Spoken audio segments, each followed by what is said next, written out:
Up to 800 million jobs are going to be automated by the year 2030. That is 25% of the world's workforce. Those jobs are going to be gone in the matter of 6 years. 4 months ago, I was laid off because of AI. In fact, the whole team of us was. All 19 people on the team, our jobs ended up being automated. The setters, the salespeople, the video editors, all of us gone. And with that, we're moving into a new era. We're creating intelligence that is 1,000, a million times smarter than us and is going to be able to do any task you and I can do, only better and more efficiently. This video isn't going to be all dark and scary about the dangers of AI, but just trying to walk you through what I think is going to happen in the next 6 to 10 to 15 years and how this is going to affect people, the world, jobs, the economy, everything. So let's get into it.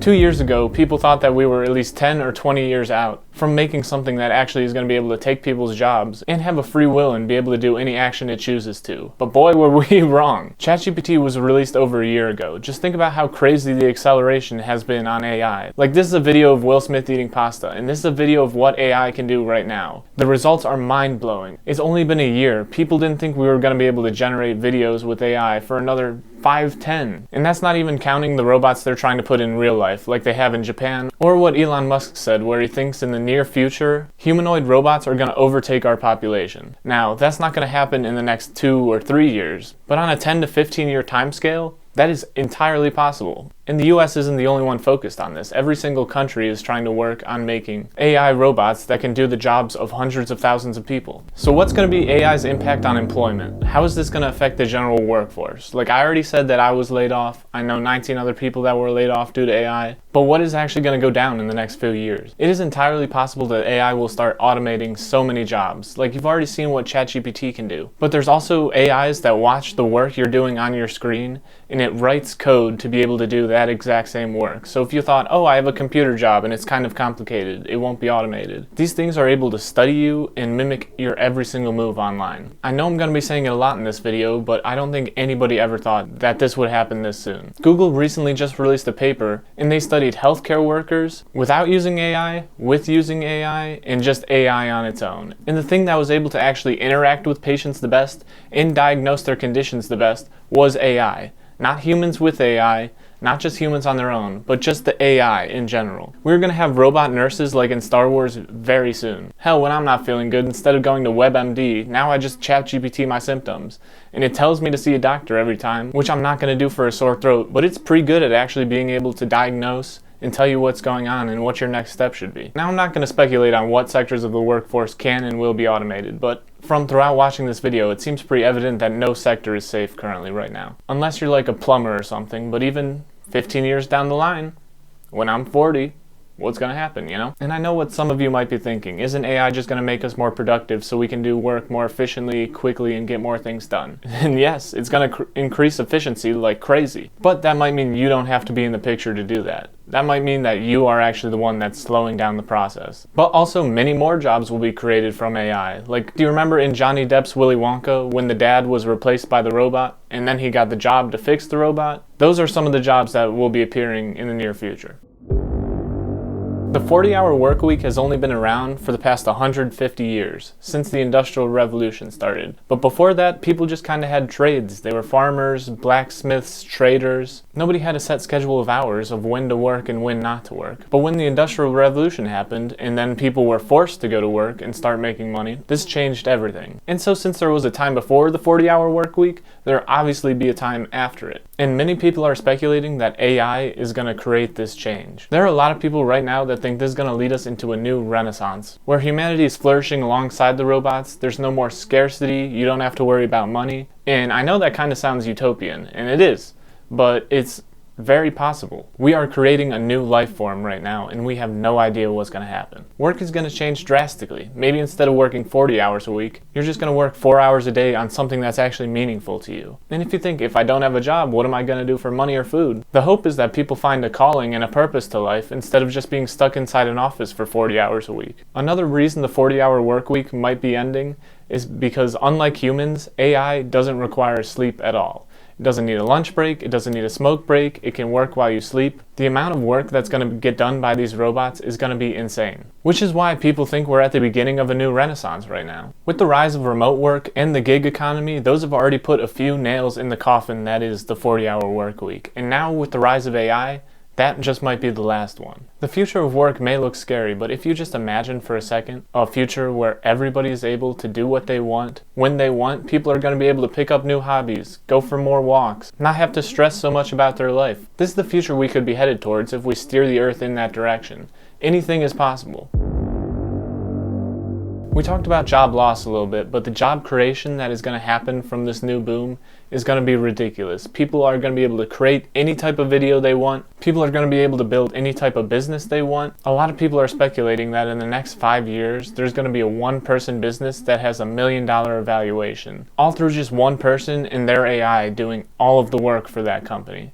No need for any more employees. This new renaissance is going to create an economic boom that we've never seen before, but also taking a lot of jobs down with it, which we've never seen before. Usually when people are losing jobs, that means the economy is going down too, but this is going to be the exact inverse, because there will still be things working on the economy, just not humans. Robots this time. This has the opportunity for infinite growth in the world's economy if we keep going down this path. Now we can get into the ethics of keeping a robot like an employee. Like, are you supposed to give it vacation days or holiday pay? Or are you just supposed to force it to work 24/7, 365? Will robots be able to become legal citizens? Like, there are so many good questions here that are gonna need to be answered in the next few years. But really what people care more about, obviously, is the human ethics behind it all. Is it ethical to put so many people out of work? What are we gonna do if 50% of the population doesn't have jobs anymore because they've all been automated? There are also so many questions on this side that are also worth addressing. But the fact of the matter is, this is happening, whether you like it or not. So it's better to prepare for this situation rather than debating if this is right or wrong. This change is happening, so you might as well embrace it and just ride the wave of this crazy roller coaster we're on. It's so easy to think about the doom and the possibilities of what can go wrong because people don't like change. That's in our human nature. Everybody is resistant towards change, but I truly believe that the positives way outmatch the negatives in this case. Some things in society are going to change. Like a few weeks ago, my grandpa posted this picture of an AI log cabin, which to me, it clearly looks like AI, but to the older generations, they can't tell the difference, and pretty soon, you and I aren't going to be able to either. So right now, it's kind of best to assume that anything you see on the internet could be fake, especially with the Taylor Swift scandal that went on a few weeks ago, where somebody AI'd her completely naked at the Chiefs game.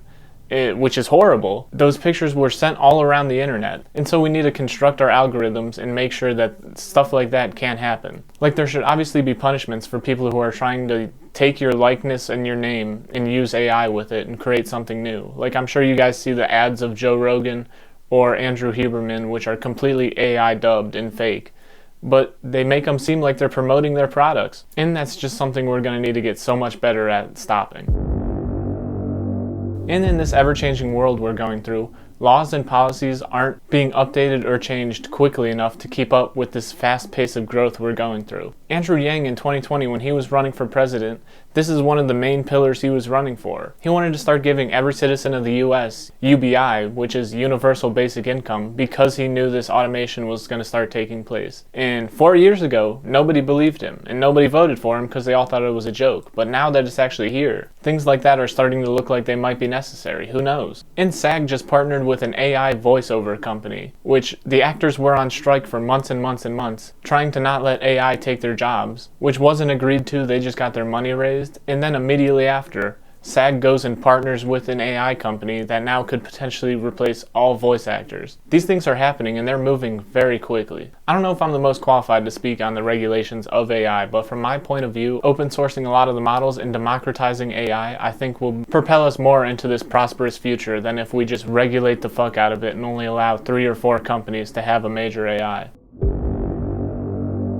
For this part of the script, when I was writing it kind of sounded good because there are going to be other jobs that AI can't do right now. But that's just right now. These timelines are getting shorter and shorter by the day. And yes, there'll be a 5 to 10, maybe even 20-year period where robots won't be able to become a plumber or become an electrician, but that gap is closing very fast. Some jobs I don't think that will get taken first are like tattoo artist, chef, bus driver. But again, I could very much see a future where in 20 years, all those 3 jobs I just listed are completely gone. The best way I can think to prepare for this is to find a career or a company that you know won't replace you with AI. Make sure you talk to them about it, make sure they know what's going on, and get their point of view on whether they like it or not. Because I didn't think a robot was going to replace my job, but then, a year and a half later, boom, the whole team laid off due to AI. So you just never really know what's going to happen, and you just got to keep rolling with the punches. Now onto my favorite part of this video, the merge.